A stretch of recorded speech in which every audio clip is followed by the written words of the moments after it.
In today's video, we're going to show you how to fix a Toshiba TV with no signal. If you're seeing a black screen or no image at all, don't worry, we've got you covered. So let's get started.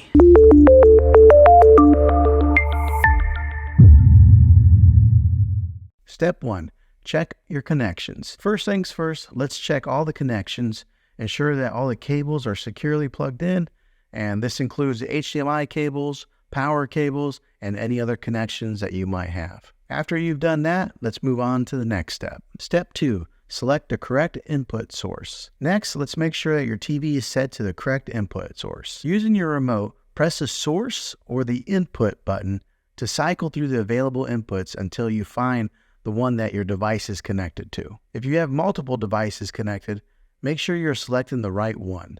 For example, if your cable box is connected to HDMI 1, ensure that your TV is set to HDMI 1. If that doesn't work, let's move on to step 3. Step 3, power cycle your devices. If the issue persists, try power cycling your devices. Turn off your TV and your external device, then unplug them from the power source. Wait for about 30 seconds before plugging them back in and turning them on. This can often resolve any temporary issues causing the no signal issue. If that doesn't work, let's go ahead and move on to the next step. Step 4, check for software updates. Another possible solution is to check for software updates.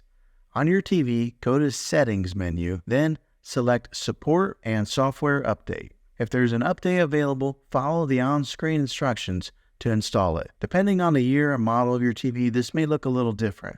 So check your Settings tab for firmware or anything that says Software Updates. Updating your TV software can fix bugs and improve performance, which might resolve the signal issue. If that doesn't work, let's go ahead and move on to the next step. Step 5, inspect the external device. If none of these steps work, the issue might be your external device, such as your cable box or your gaming console or anything that you have plugged in. Try connecting a different device to the same HDMI port to see if that works. If it does, the problem is likely your original device. You can also try connecting your external device to a different TV to see if the display signal is there. That would help to identify which device is having an issue. And there you have it. By following these steps, you should be able to navigate the no signal issue on your TV. If you're still having trouble, it might be a good idea to contact the TV's support. Well, thanks for watching, guys. If you found this video helpful, go ahead and give it a thumbs up.